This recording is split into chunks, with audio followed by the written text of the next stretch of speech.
Dasma shqiptare 2017 paraqet. Mirdita të gjithëve. Jam një djalë 26 vjeç.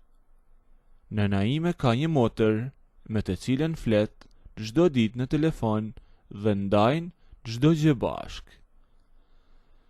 Tezja ime ka një djalë i cili është rreth 8 vjet më i madh se unë. E kur ishim pak më të rinj, ne jemi rritur pothuajse gjithmonë bashk. Po për shkak të diferencës në moshë, ai gjithmonë më ka trajtuar si më të voglin. E ai ishte gjithmonë ai djali serioz, i fokusuar tek mësimet e më pas tek karriera e tij e punës.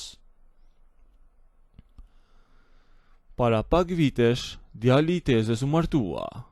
E nusja ati është 31 vjeçe. Ajo është një grua shumë e mbajtur, e qeshur, e gjithmonë plot energji. Që në ditët e para, kur hyri në shtëpinë e tezës, ajo u bë qendra e vëmendjes në çdo darkë që mblidheshim. Ndryshe nga djali i tezës, që është i heshtur dhe flet shumë pak. Ajo kishte gjithmonë një batut për të thënë. Me mua, ajo mbajti gjithmonë një raport ngacmues. E sa herë që mblidheshim tek shtëpia e tezës për festa, ajo kishte zakon të më vinte në lojë. Ajo më thëriste ku shoja i vogël, e më bënte pyetje pafund për jetën time personale përpara të gjithëve, vetëm për të më vënë në siklet. Unë qeshen nga sikleti dhe e kaloja me ndonjë fjalë të shkurtër, sepse nuk doja ta zgjasja bisedat para të tjerëve. Por kjo ishte vetëm fasada që shihnin të gjithë. Ngjarja që ndryshoi gjithçka mes nesh ndodhi në fund të muajit shtator të vitit e kaluar, e mbaj mend shumë mirë që ishte data 24. Tezja ime ka një shtëpi të vogël pushimi në një vend bregdetar këtu tek ne, rreth 2 orë larg nga qyteti ku jetonim. Është një shtëpi e thjeshtë me një obor të madh, ku ata kalojnë zakonisht vetëm muajt e verës. Atë fundjavë të fundit të shtatorit, djali i tezës dhe nusja e tij kishin shkuar atje për të mbyllur shtëpinë për sezonin e dimrit. Donin të pastronin dhe ambientet, e donin që të fusnin dhe orën ditë e jashtme brenda shtëpisë dhe duheshin mbyllur grilat. Por të dielën në mëngjes heret, tezja me mori në telefon. Me tregoi se djali i saj kishte pasur një problem urgjent në punë dhe ishte dashur të kthehej me nxitim në qytet që pas bardhur drita. Nusja e tij kishte mbetur vetëm në shtëpinë e plazhit. Ishte ndalur për të përfunduar sistemimin e gjërave.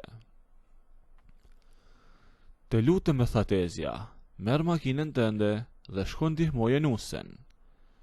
Ajo ka shumë çanta për të ngritur dhe orën ditë e rënda nuk i lëviz dot vetëm. Pastaj nuk dua as që të kthehet e vetme në atë rrugën e gjatë me kthesa. Kthehuni të dy me një makinë. Ishte e diel dhe nuk kisha asnjë plan tjetër për atë ditë, kështu që me njëherë pranova. Piva një kafe shpejt, mora çelësat e makinës dhe u nisa. Rruga ishte e qetë dhe koha po fillonte të verejtej, që ishte një mod tipik i fillimit të vjeshtës. E kur arrita tek shtëpia e plazhit, e gjeta portën e jashtme të hapur. Parkova makinën në obor dhe dola jashtë. Një makinë që ishte e parkuar mbrapa shtëpisë doli me shpejtësi dhe iku. Ishte një burr rreth 38 apo 39 vjeç, që ma mori mendja se për çfarë kishte ardhur aty, por nejse. Për pak me duhet të kisha ardhur vetëm gjysmore me herët. Kush e di se çfarë do bëhej. Nusja e djalit të tezës ishte në verandë.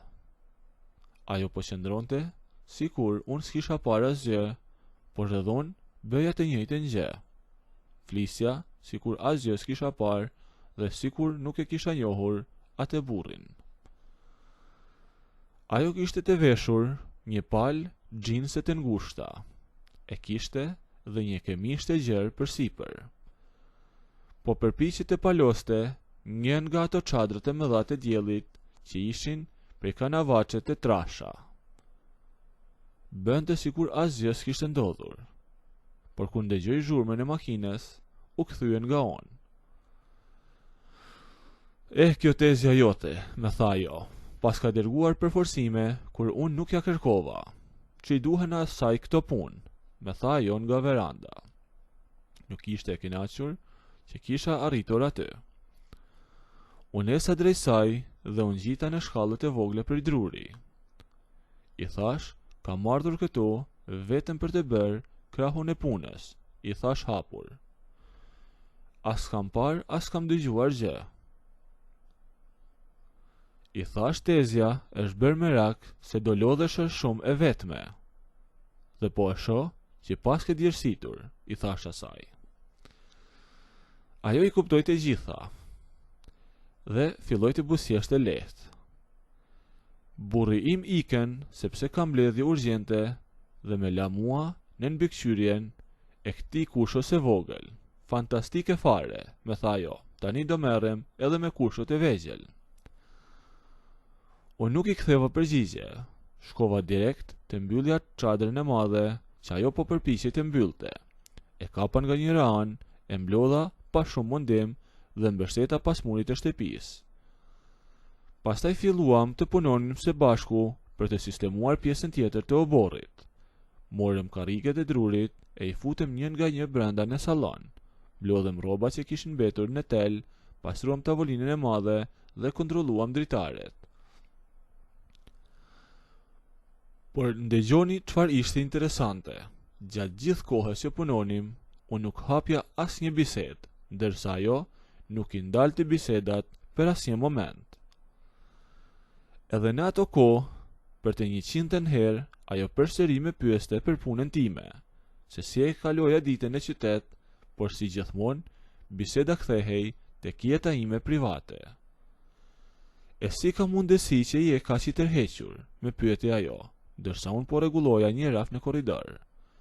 Të kam parë në përdarka, rri gjithmonë aty në cep dhe flet pak. Përse nuk del të argëtohesh si gjithë djemtë e moshës tënde? Pse s'të shohim një herë me ndonjë vajzë, me tha ajo. Nuk me pëlqen të bëj zhurmë kot, i thash unë me qetësi, dhe sa për vajzat, nuk kam kohë të merrem me tekat e tyre. Vajzat e moshës ime, zakonisht, nuk janë të sigurta për shumë gjëra, i thash unë. Ajo e la punën që po bënte dhe me pa. Vërtet tha, kështu mendon ti, që ato janë të reja dhe me teka. Pjesa më e madhe po, i thash unë. Ajo qeshi sërish dhe tundi kokën. Ti gjithmonë hiqej, sikur je shumë i pjekur, sikur i di të gjitha, sikur ke nevojë për ndonjë 31 vjeçare, me tha dhe më shkeli syrin. Por e vërteta është që ti je thjesht një djalë i mirë që nuk di se si të sillet kur i del përpara një grua vërtet, me tha ajo. Fjalët e saj ishin shumë të drejtë për drejta. Kjo nuk ishte me mënyra se si flistim në darkat familjare. Këto ishin vetëm larg të gjithëve dhe batutat e saj po bëheshin më ngacmuese, sikur donte të provonte durimin tim. Pas rreth 2 orësh që po punonim aty, çdo gjë ishte gati. Shtëpia ishte e pastër, e çantat ishin vendosur tek dera e jashtme dhe grilat ishin mbyllur pothuajse të gjitha, duke e bërë ambientin brenda mjaft të errët. Nga lodhja vendosëm të bënim pak pushim para se të niseshim për në shtëpi. E ulëm në sallonin kryesor të shtëpisë, ajo shkoi në kuzhinë, mori 2 shishe të vogla me ujë të thjeshtë nga frigoriferi dhe u kthye tek ne. Pastaj ajo U ul në anën tjetër të divanit e gjerë që isha ulur edhe unë, por që nuk ishte shumë larg meje. Kishte filluar një erë mjaft e madhe jashtë dhe e ndëgjonim që nga brenda. Mora shishen e ujit dhe fillova të pija pak. Ajo rrinte mbështetur pas divanit, sikur diçka priste. A di çfarë po mendoja? Me tha jo papritur. Çfarë? E pyeta unë. Po mendoja që ti ke ndryshuar goxha shumë nga ideali i heshtër që mbaja mend para disa kohesh, vetëm se nuk po kuptoj nëse vërtet je bërburr apo thjesht po luan rolin e të pjekurit për të dukur interesant. Mala ujin e fyt. Nuk ishte me kuptim të shmangja këtë bisedë. Flirtimi i saj i hapur nuk ishte thjesht një shaka e momentit. Unë nuk luaj role, i thash asaj, atë që jam e tregoj. E ajo me sfidoi shumë hapur. Fjalët tha janë të lehta, të gjithë burrat flasin bukur kur ulen në divan. E kjo ishte pika e fundit. Unë ngrita nga divani me qetësi, ajo pa lëvizjen time e unë ngrit gjithashtu në këmbë, e duke qëndruar të dy aty në mes të dhomës. Unë dala direkt përballë saj, e ajo nuk bëri asnjë hap mbrapa, edhe filloi të ulte kokën. Tani dua të të tregoj se sa i rritur jam, i thash unë, e ajo nuk u përgjigj me fjalë, por ngriti kokën dhe filloi të më afrohej drejt buzëve të mia. Ju ofrova aq shumë sa që preka buzët e saja me mjekrën time, por se kisha akoma guximin që të takoja buzët e saja me të mijat. Por ajo me mbështolli me duar pas qafes sime dhe me tërhoqi drejt vetes, derisa buzët i bashkuam së bashku, e filluam që të putheshim që të dy, e pastaj duke u lëshuar në divan e duke u ledhatuar. Nëse doni të ndëgjoni historinë deri në fund, bëjni videon like, a nëse nuk doni abonohuni ose bëjni subscribe.